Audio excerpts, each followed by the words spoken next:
My name is Rachel, I'm 28 years old, and if there's one thing I've learned in my life, it's that a single moment can split your world into a before and an after. It was the morning of July 4th, and the air in Willow Creek was thick with the smell of barbecue and the distant crackle of fireworks tests. My family had gathered in my father's wide backyard, the same place we'd celebrated every Independence Day since I was a kid. Red, white, and blue bunting swayed in the breeze, kids chased each other with sparklers, and the sound of laughter rolled over the lawn like a warm wave. It should have been one of those perfect summer memories. Instead, it became the day my life nearly ended. I remember setting down a tray of burgers when the first wave hit this crushing invisible hand tightening around my chest.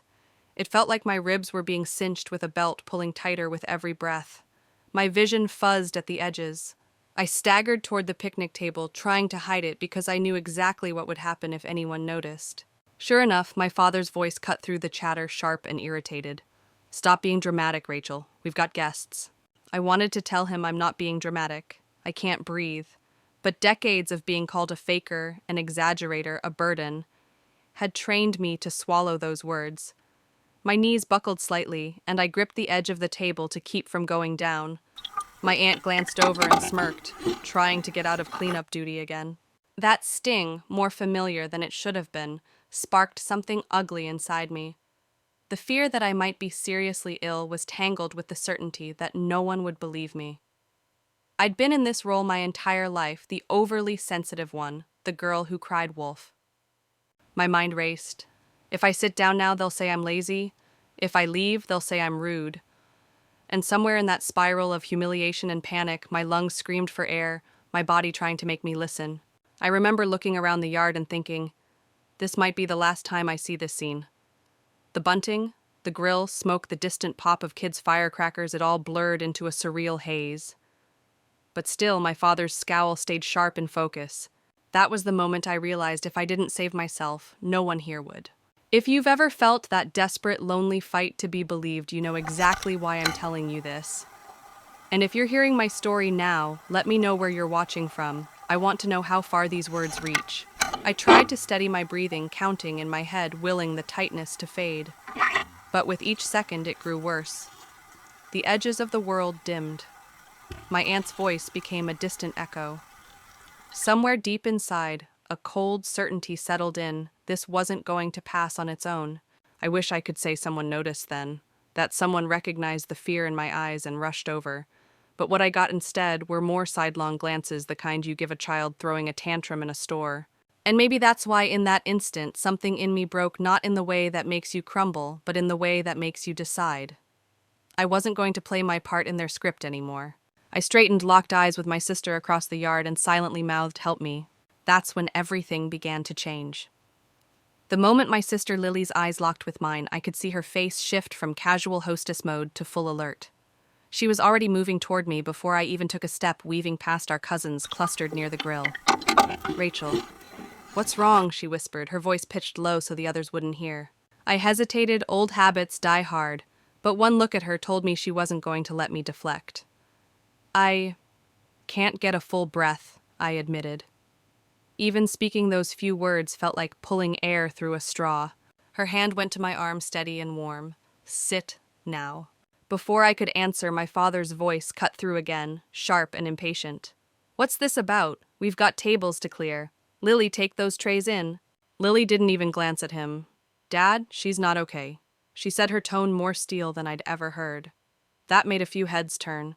My aunt rolled her eyes like it was a well-worn joke. "She's fine," my father snapped. "Rachel's always fine when there's work to be done." I wanted to shout, "No, I'm not fine," but the effort it would take was more than I had.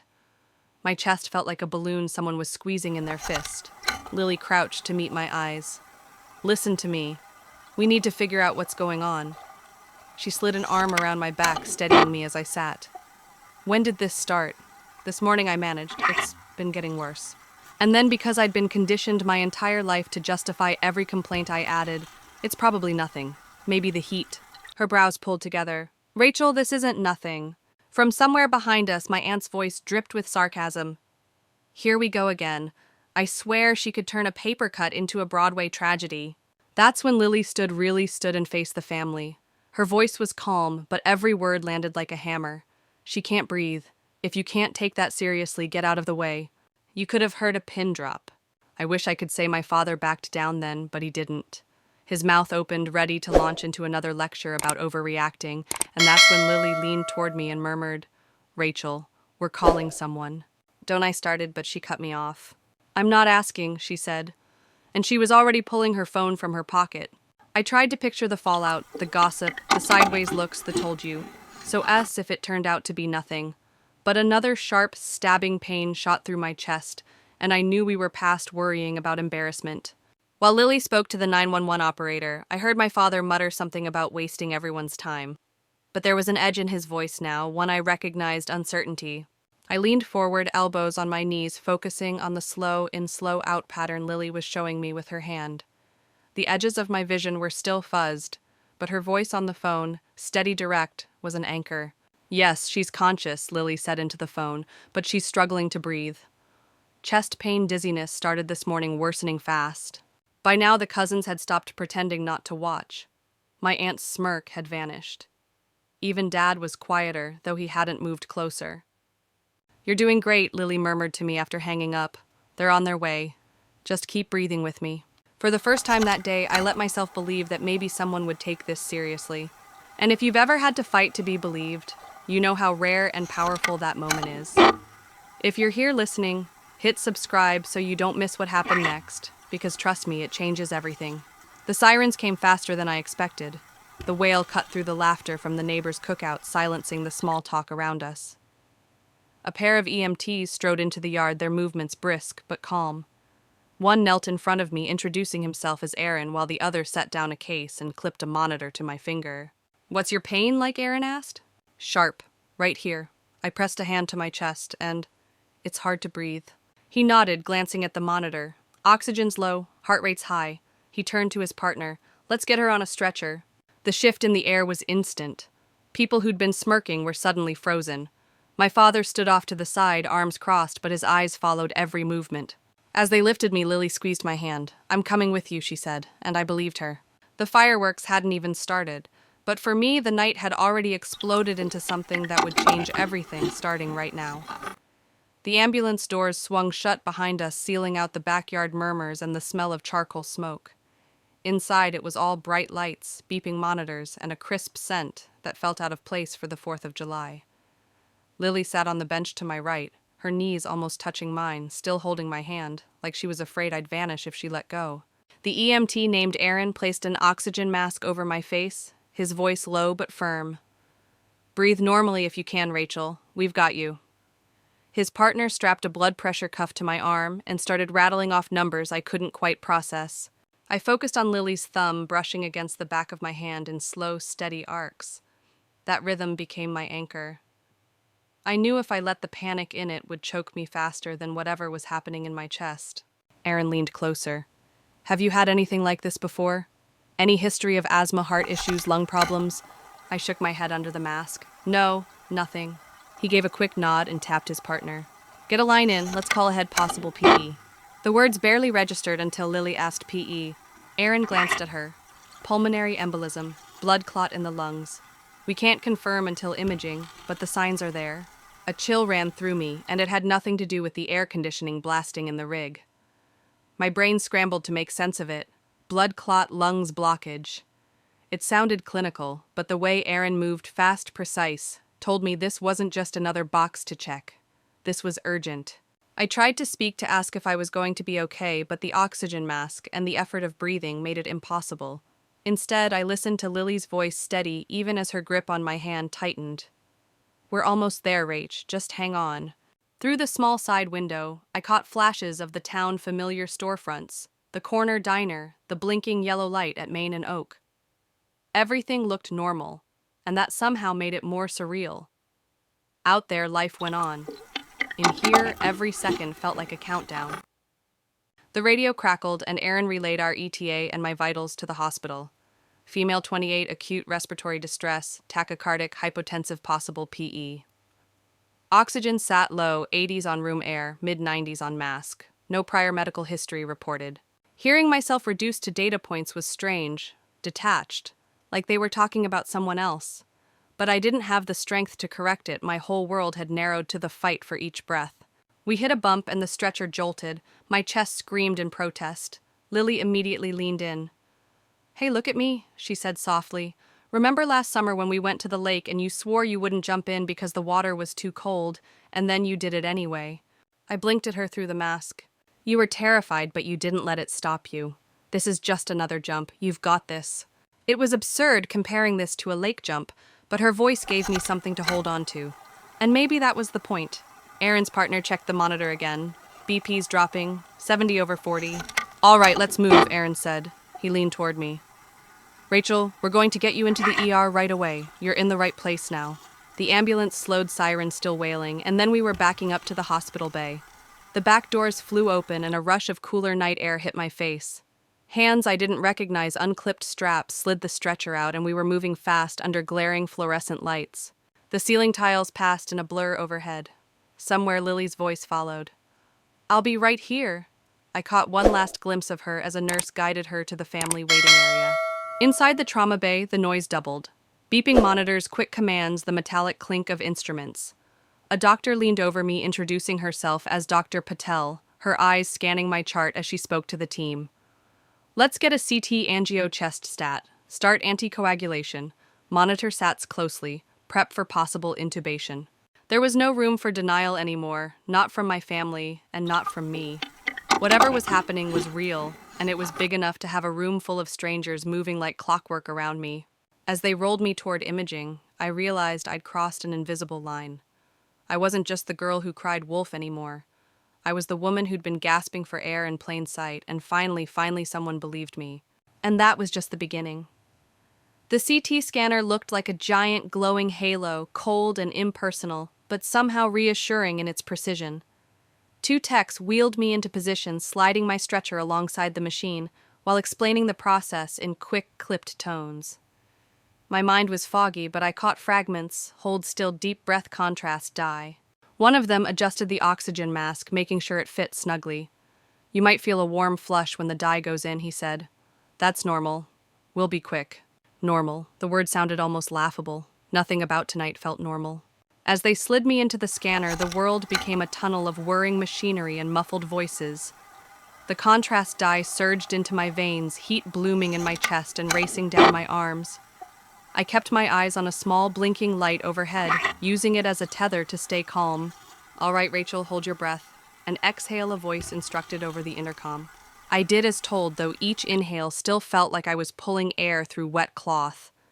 My chest ached, my ribs straining with the effort. The machine hummed, rotated, clicked. Then the table shifted, pulling me back out into the open air of the room. The techs wasted no time. "We've got what we need," one said, already unlocking the stretcher brakes. As they wheeled me back toward the ER bay, I caught sight of Dr. Patel waiting just outside the imaging suite, arms crossed, but eyes locked on the rolling monitor display. She glanced at the images, and her expression tightened just enough to make my stomach drop. When we returned to the curtained-off area, Lily was there standing as soon as she saw me. She looked smaller in the oversized visitor's chair, but her presence filled the space. "They wouldn't tell me anything yet," she said quickly, almost breathless. "What's happening?" Dr. Patel stepped forward, her tone clear and deliberate. "The scan confirms a large pulmonary embolism, blood clots, in both lungs, more concentrated in the right." She didn't soften it with euphemisms, and I appreciated that. Lily's grip on my hand tightened. "Is she?" "It's serious," the doctor cut in, "but you're in the right place. We're starting anticoagulants now to prevent further clotting, and a specialist will evaluate whether we need to perform a catheter-directed procedure to break up the larger clots directly." A nurse moved to my IV, hanging a new bag of medication. The label was a blur, but I caught the word heparin. The doctor crouched slightly so we were eye level. "Rachel, these clots likely formed in your legs, deep vein thrombosis, and traveled to your lungs. The shortness of breath, chest pain, dizziness. Those are classic signs. It's good your sister called when she did." I tried to form the words I told them, but the weight of the mask and my own exhaustion kept me silent. Lily spoke instead. "What happens next?"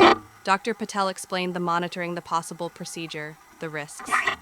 I heard her, but part of me was somewhere else, still replaying the backyard scene, my father's dismissive tone, my aunt's smirk. They were still out there, probably debating whether this was really that bad. But here in this room, there was no debate, no questioning my pain. Every monitor beep, every syringe, every firm directive from the medical team was proof I wasn't making this up. The nurse finished setting the IV and checked my vitals. BP's stable for now, she reported. Dr. Patel nodded. Good. Let's keep her on oxygen monitor sats. We'll get vascular surgery in here to consult. When the doctor stepped away, Lily leaned in her voice low. You hear that they believe you. And I'm not leaving your side until you're okay.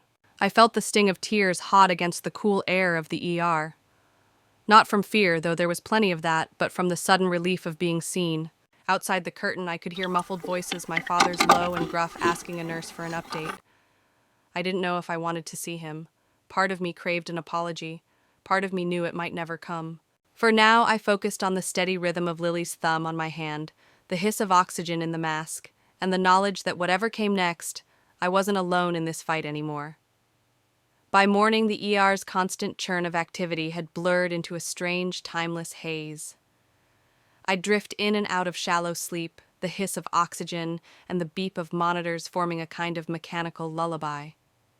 Every time I opened my eyes, Lily was still there, sometimes sitting, sometimes pacing, always within arm's reach.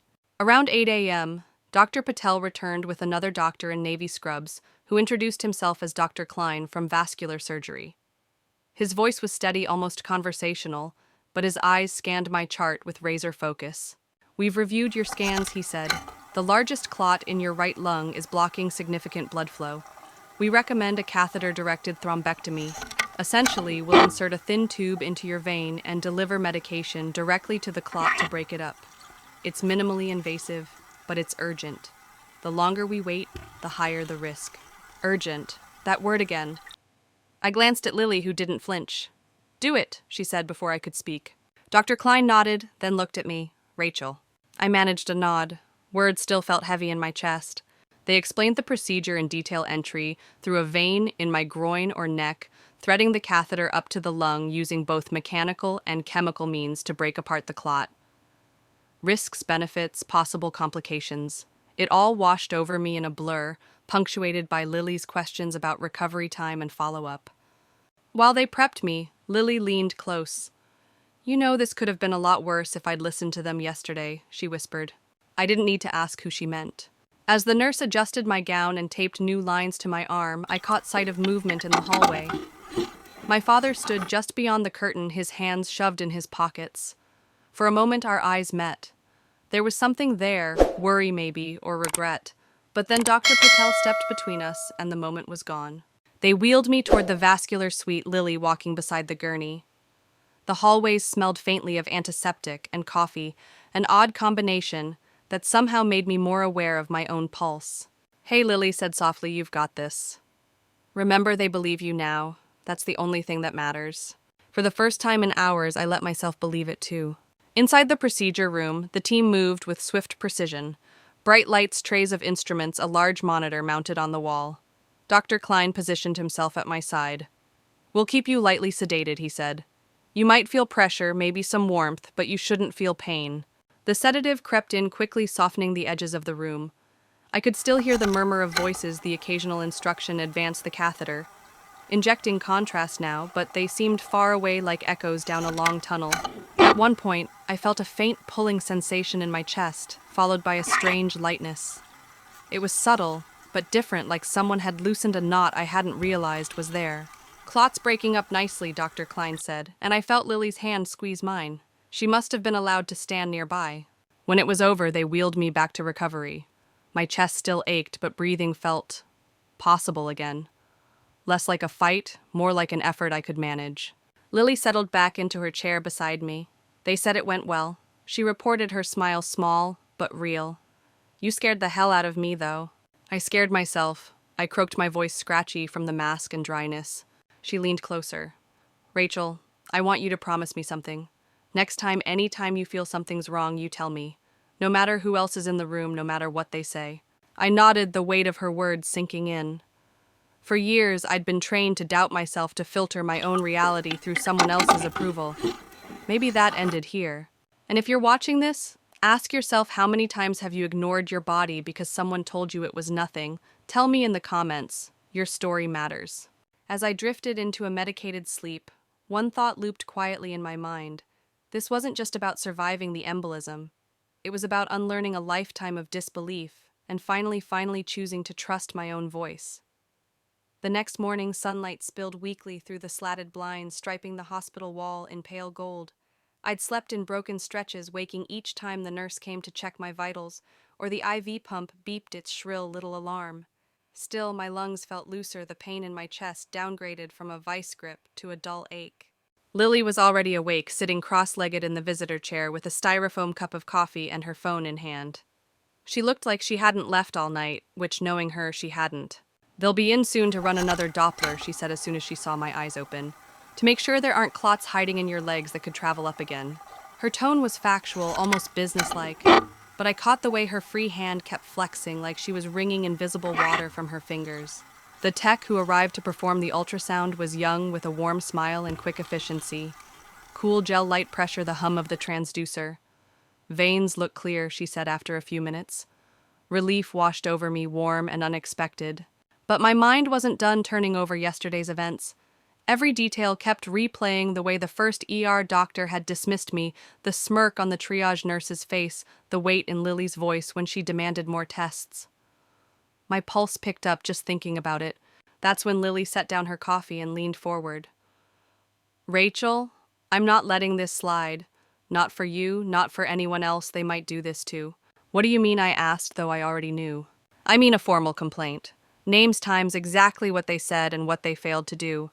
If they'd sent you home like they wanted, you might not be here this morning." Her words landed like a truth I'd been dodging. Part of me wanted to shrink from it, the conflict, the confrontation, but another part recognized the necessity. While she spoke, the attending physician came in. This one was different from the night before. He introduced himself as Dr. Harris, apologized for the miscommunication, and reviewed my chart in detail. He even said, "You were lucky your advocate pushed for further testing." Advocate. That was the first time anyone had named what Lily had been all along. They adjusted my anticoagulant dosage, scheduled a follow-up with a hematologist, and explained the next few months would involve daily medication, dietary adjustments, and a lot of monitoring. It sounded exhausting, but at least it was a plan. After they left, Lily handed me my phone. "Do you want to call your dad?" The thought made my chest tighten in a different way. Yesterday, he'd appeared outside the curtain, then vanished. No words, no message since. "Not yet," I said. Instead, we talked about what came next, both medically and personally. "You need rest," Lily insisted. "And we need to make sure this hospital understands their mistake. This isn't about revenge, it's about accountability." She was right. And for the first time, I realized my silence in moments like this was part of the problem. I'd learned to equate keeping the peace with keeping safe. But maybe true safety required the opposite. As nurses bustled in with discharge paperwork, Lily stood and stretched. "We'll do the paperwork together," she said. "I'll make sure you don't leave without every instruction in writing." I smiled, small but genuine. She'd been my anchor through the chaos, and she wasn't letting go now. While we signed forms, I thought about the people watching this who might be in the same position I'd been unsure, unheard, second-guessing themselves, because someone in authority waved them off. If that's you, remember, your life is worth the inconvenience of being difficult. Share your story in the comments so someone else knows they're not alone. By the time the wheelchair arrived to take me downstairs, the fear that had gripped me for days had shifted into something else, a cautious determination. The clot was gone, but a bigger knot had been loosened too. Leaving the hospital felt like stepping back into my own life, one shaky breath at a time. And this time I promised myself I wouldn't let anyone convince me those breaths didn't matter. The ride home was strangely quiet. The hum of the tires on the asphalt and the rhythmic swish of the windshield wipers were the only sounds between us. Outside, the sky was a pale winter gray, the kind that seemed to press low over the rooftops. I sat in the passenger seat, one hand resting on the small paper bag of medications the hospital had given me, the other pressed lightly against my ribs as if holding myself together. Lily drove with both hands on the wheel, her eyes scanning the road, her jaw set in that determined line I'd come to know well. I could tell she was still replaying everything in her mind, just as I was. We stopped at a red light, and she finally spoke. Rachel, you realize this isn't over, right? I know I murmured, though the idea made my stomach twist. She glanced at me. I'm serious. They treated you like you were wasting their time until they couldn't ignore the test results. What if the next person doesn't have someone there to push for them? The truth of it landed hard. I thought about people who came in alone, people who might not have the strength or the support to demand better care. That thought lit a slow-burning fire in me. When we pulled into my driveway, the familiar sight of my little white house should have been comforting, but instead it felt different, fragile somehow, like the edges of my life had been rearranged while I was gone. Inside, Lily immediately went into caretaker mode. She unpacked my bag, set the medication bottles neatly on the kitchen counter, and pulled a blanket over the couch. You're staying here for now, she announced. You have your own place, I protested weakly. And you almost didn't make it out of the hospital, she shot back. So yeah, I'll be here. We both laughed softly, then the tension breaking for a moment.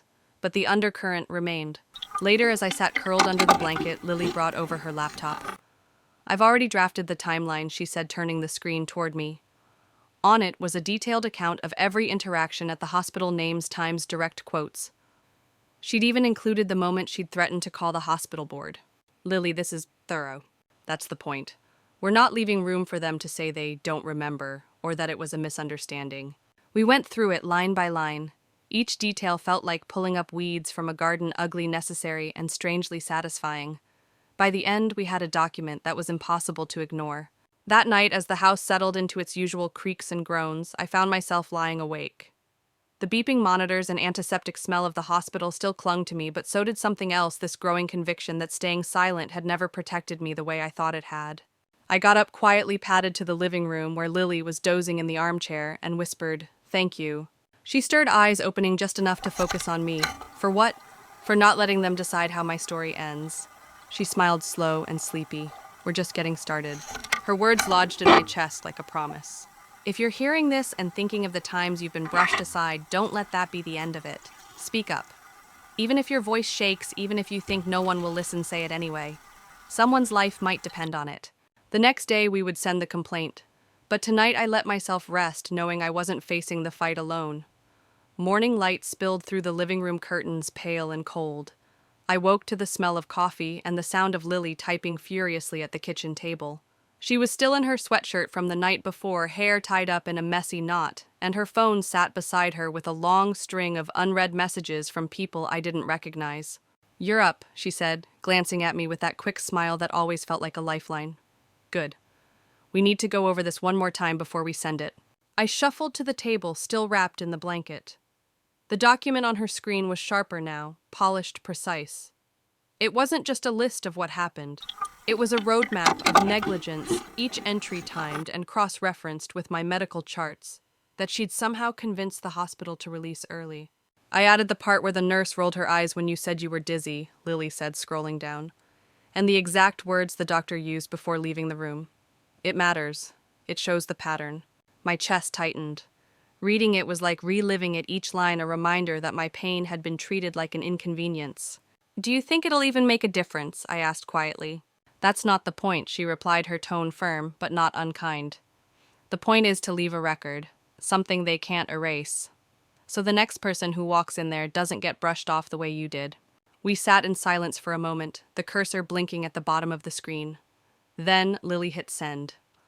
Just like that, the file was on its way to the hospital's internal review board, the state health department, and at my hesitant agreement, 2 local reporters she knew through her job. The rest of the day moved strangely slow. I tried to nap, but my mind kept replaying the look on the doctor's face when Lily had demanded a full panel of tests. How quickly his confidence had faltered when the results came back. By late afternoon, the first email reply came in from the hospital's legal office. They wanted to set up a meeting to address the concerns. No apology, no acknowledgement of the danger I'd been in, just careful, neutral language. Lily read it over my shoulder. "This is just step 1. They're trying to control the narrative, which means we're hitting a nerve." 2 days later, we sat in a bland conference room at the hospital.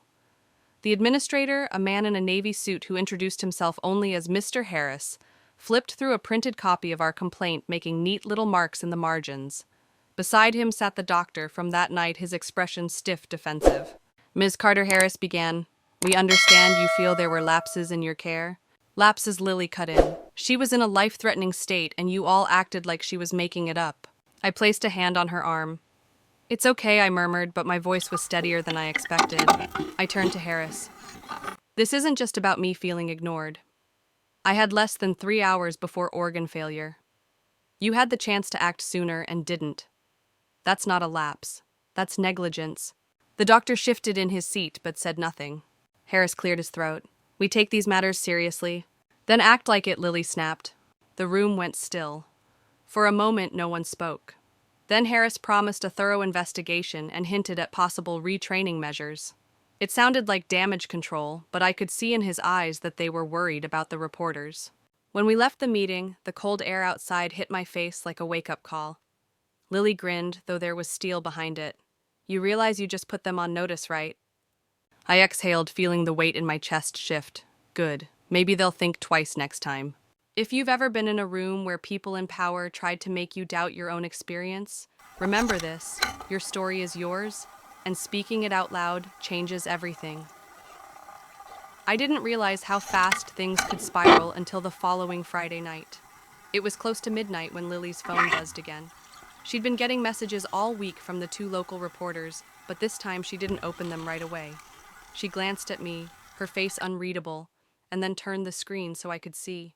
It was a link. The headline read, "Local Hospital Under Investigation After Patient's Near-Fatal Misdiagnosis." Below it was my photo, one I didn't even remember them taking, paired with a subheading about systemic failures and pattern of complaints. I stared at the screen. They published it. They published the start, Lily corrected, sliding her laptop toward me. And they're digging deeper. This is about to get bigger than we thought. Something inside me twisted. Part of me wanted the truth out there. But another part, the quieter, shakier part, imagined every neighbor, every coworker, every stranger at the grocery store knowing the most vulnerable moment of my life. Once this is out, you can't pull it back, I said softly. She didn't flinch. Why would we want to? The next morning, the story was everywhere, shared on local Facebook groups, talked about on the radio, even picked up by a regional news station. That's when the calls started coming in. A woman named Karen from 2 towns over said her father had nearly died in that same ER. A young man described being sent home with nothing but ibuprofen after what turned out to be appendicitis. Each call was like another piece of a puzzle we hadn't even known existed. It wasn't just me. There was a pattern, and now it was unfolding in real time. Lily kept meticulous notes, cross-referencing dates and doctor names, building what she called a wall they can't climb over. She even bought a corkboard pinning every case with red string like some detective from a crime drama. That night, as we sat surrounded by papers, she looked at me with a seriousness that made my stomach flip. We're not just witnesses anymore. We're holding the match. A sharp knock at the door broke the moment. It was too late for visitors, and my first thought was the police. But when I opened the door, it was Mr. Harris, the hospital administrator, still in his navy suit, his face tight. We need to talk, he said, now. He stepped inside without waiting for an answer. I strongly advise you to stop speaking to the media. This kind of attention helps no one. Lily crossed her arms. It's helping the people who've been ignored for years. That's someone. His gaze flicked between us. You don't understand how damaging this can be. Careers will be ruined, reputations destroyed. That's not my problem, I said, surprising even myself with the steadiness in my voice. He leaned forward. If this continues, you'll leave us no choice but to take legal action. The silence that followed was heavy, but I didn't break it. I just opened the door and gestured for him to leave. As he stepped outside, he turned back. You're making a mistake. When the door shut behind him, Lily let out a breath. He's scared, she said. That means we're doing something right. Still, as I lay in bed that night, sleep refused to come. Because if Harris was right about one thing, it was this: things were about to get dangerous. And what I didn't know then was that the next person to knock on our door wouldn't be there to talk. If you've ever had the truth burning in your hands, you know the weight of deciding whether to throw it into the open or keep it hidden. Sometimes that choice changes everything. Before I tell you what happened next, I want to hear from you. Have you ever faced a moment where speaking up felt like stepping off a cliff? Share it below, because your voice might be the one that keeps someone else from falling. It was 2 nights after Harris's visit when the knock came again. Harder this time, a rapid, urgent pounding that rattled the front door. Lily and I froze. It was nearly 1 a.m., the street outside silent except for the faint hum of a streetlight. I moved to the window and peeled back the curtain just enough to see. A black SUV idled at the curb, engine running. The windows were tinted so dark I couldn't see a thing inside. The knock came again sharper. "Don't open it, Lily," whispered her voice low but fierce. She grabbed her phone, dialing 911 before I could even process. "Yes, there's a suspicious vehicle outside our home and someone's at our door. No, they haven't identified themselves." Before she could finish, a man's voice called through the door. "Ms. Carter, this is Detective Owens. We need a word about the hospital investigation." My mind spun. The police. At this hour I hesitated, but something about his tone, smooth, rehearsed, made my skin crawl. "Badge number," Lily shouted back. Silence. I stepped closer to her. "It's not them," I mouthed. The pounding started again, this time accompanied by the sound of a second person's voice, too muffled to make out. Then as suddenly as it began, it stopped. We stood there in the dark for what felt like hours, but was probably just a few minutes until the SUV rolled away, its taillights fading into the night. When the police arrived 20 minutes later, the real ones this time, they found nothing. No tire tracks they could use, no fingerprints on the door. The officer's advice was simple: be careful. This kind of attention, it draws the wrong people. That night, Lily insisted we move the couch to block the front door. We slept in the living room, one ear tuned to every creak and groan of the house. By morning, the sense of unease hadn't faded, it had sharpened. And that's when Lily dropped the next bomb. "I've been digging," she said, sliding a folder across the table. Inside were printouts, financial statements, board meeting notes, emails she'd gotten from one of her anonymous contacts. "This isn't just medical negligence," she continued. "It's money. They've been cutting budgets in the ER to funnel funds into private contracts companies tied to board members. That's why patients weren't getting tests, why they sent you home without proper treatment."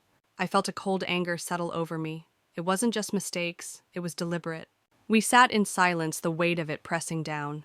If this was true and the evidence was damning, it meant exposing not just one doctor or nurse, but the entire leadership of the hospital.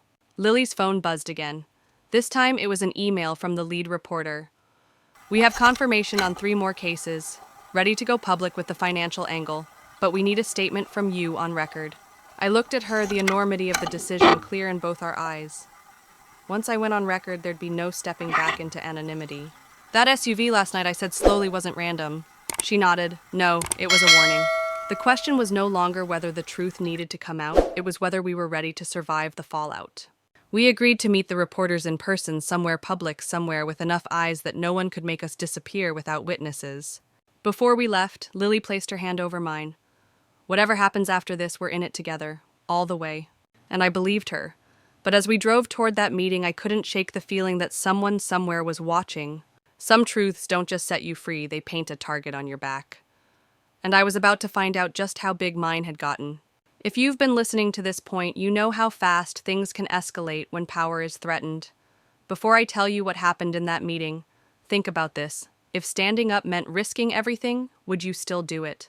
Tell me in the comments, because your story might just be the spark someone else needs. The coffee shop Lily chose for the meeting wasn't our usual kind of place. It was open late, brightly lit, and always busy enough that you had to raise your voice just to be heard. That was exactly the point. I spotted the reporters as soon as we walked in.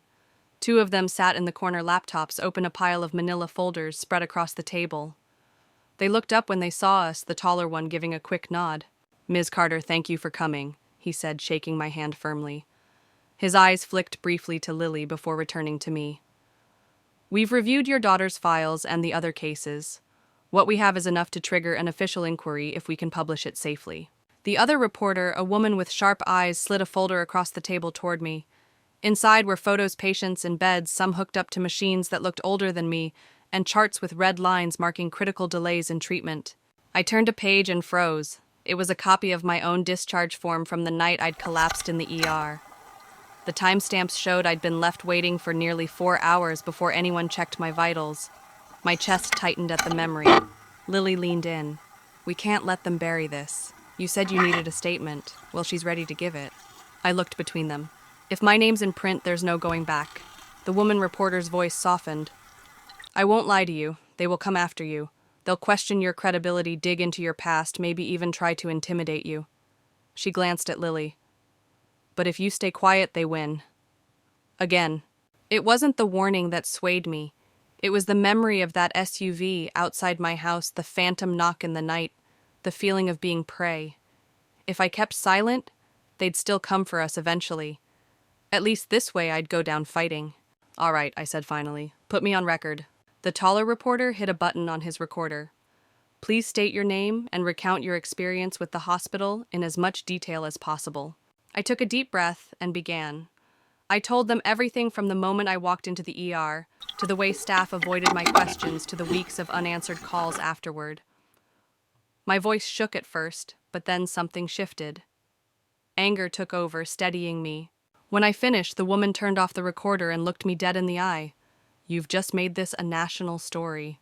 We agreed they'd hold the story for 24 hours so they could corroborate a few last details. That gave us one night to prepare for the storm that was coming. As we stepped outside, the cold air hit me like a slap. The street was quieter than I liked, and for a second I thought I saw movement in the reflection of a shop window.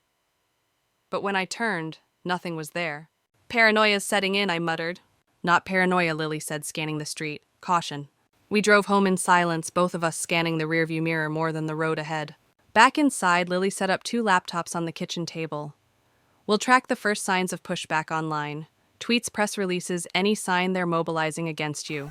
I sat down beside her, the adrenaline still humming in my veins. It was strange fear and exhilaration coiled together like 2 strands of the same rope. Around midnight, my phone buzzed. A blocked number. I ignored it. Then it rang again and again. On the 5th call, I answered. A low male voice filled the line. "You think this is a game? You have no idea what you've stepped into." The line went dead before I could reply. Lily's eyes met mine, and I could see the same thought in both our heads. The fight had just gone from paper to personal, and once it's personal, there's no turning back. By sunrise, the first shots had already been fired, not from a courtroom, but from the court of public opinion. Lily had been refreshing a series of search alerts we'd set up overnight. Around 6:15 a.m., she froze mid-click.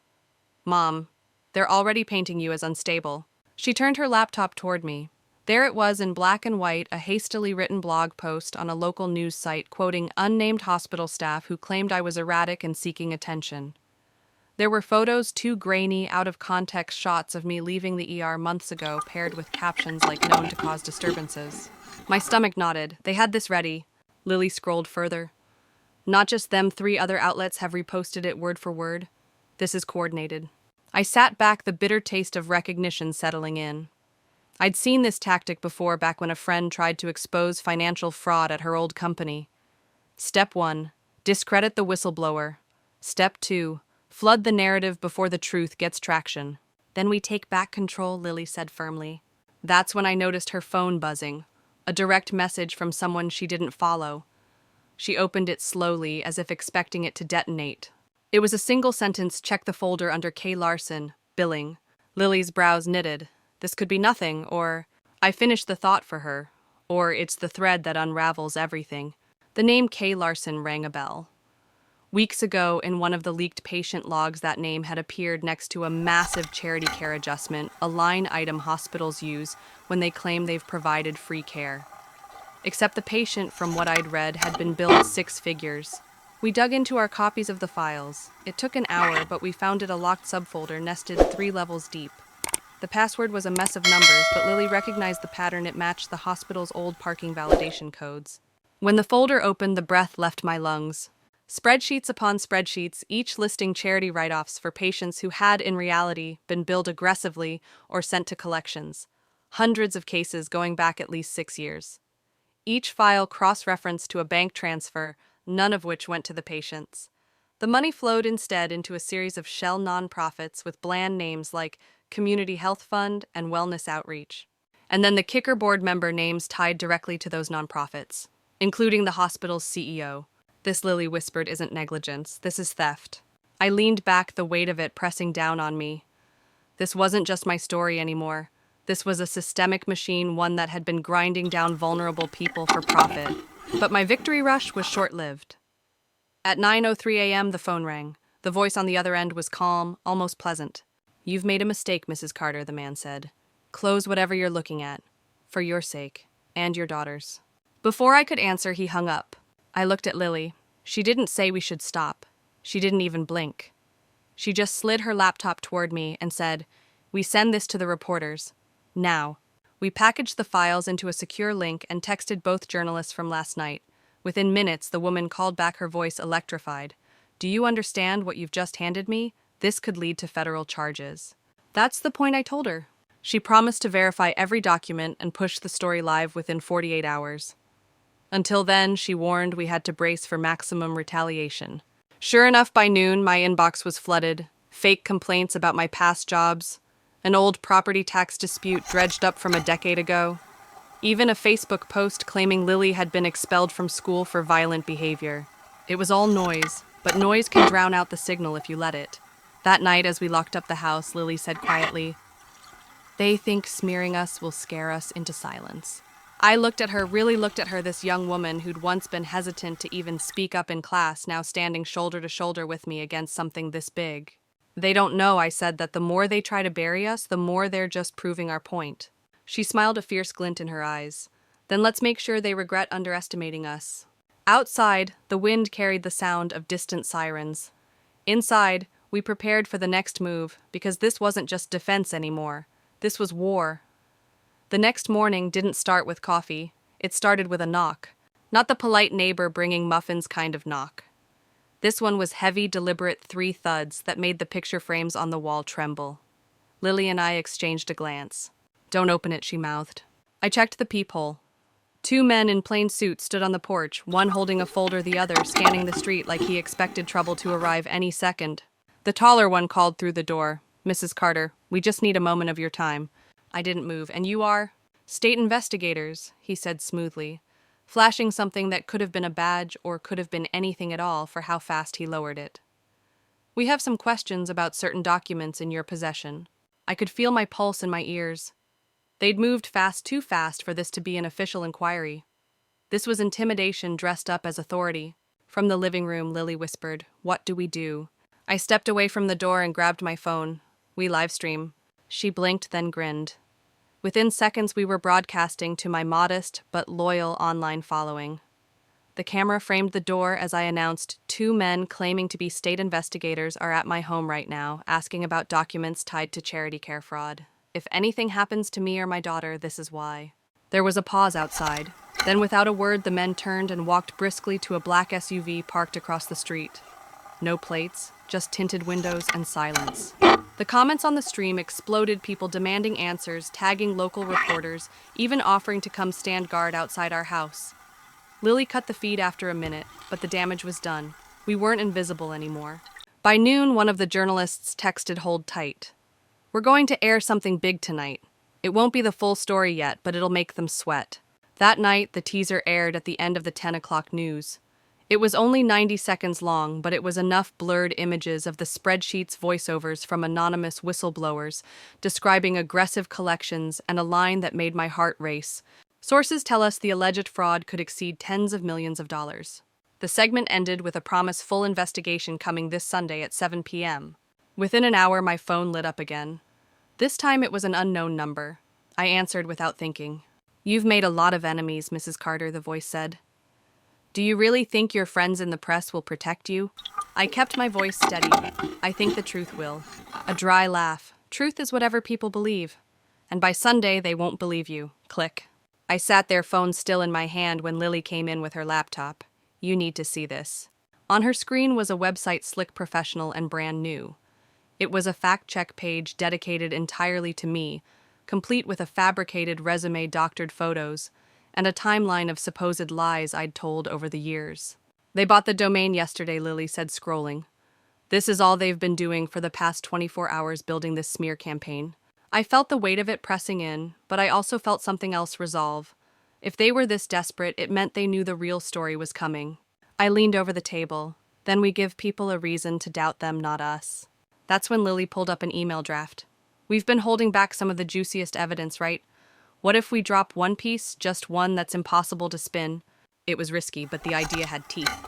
We picked a single document, an internal memo instructing hospital billing staff to reclassify certain high-dollar patients as charity in the official system while still pursuing them for payment through third-party partners. The memo even had the CEO's digital signature at the bottom. We posted it to a public forum with a timestamp and hash verification so no one could claim it was faked. The post went viral within hours. Even people who had been skeptical were sharing it with captions like, "If this is true, heads should roll." By midnight, we had tipped the balance. For the first time in days, the other side wasn't just reacting, they were scrambling. Lily looked at me before heading to bed. "They're going to hit back harder tomorrow." I nodded. Let them. The Sunday broadcast is already a ticking clock they can't stop. I didn't say it aloud, but I was starting to suspect the broadcast wouldn't just expose the fraud. It might reveal someone I hadn't been prepared to face. And that's exactly what it did. Sunday arrived like a storm cloud you could see from miles away, thick, dark, and inevitable. Lily and I spent the day in a strange rhythm, cleaning the house in bursts, then sitting in silence, both of us checking the clock every few minutes. The broadcast was scheduled for 7 p.m., and it felt like the world was holding its breath alongside us. By late afternoon, my phone was buzzing nonstop, friends, colleagues, even strangers asking if I was ready. Ready? I wasn't sure anyone could be ready for what might come next. At 6:59, we settled on the couch. Lily sat cross-legged with a blanket pulled up to her chin. I held the remote like it was a detonator. The anchor's voice was calm, but there was an edge of gravity as she introduced the segment. "Tonight we bring you an investigation months in the making, an inside look at an alleged fraud scheme involving one of the state's largest healthcare networks." The footage began with hidden camera clips from inside the billing department. Blurred faces, muffled voices, but the words were clear. "Just mark them as charity. Doesn't matter if they can pay, we'll get it another way." I felt Lily's grip tighten on my arm. Then came interviews with former employees. One woman's voice trembled as she explained how she'd been ordered to falsify classifications. Another described being fired after questioning the practice. And then my name.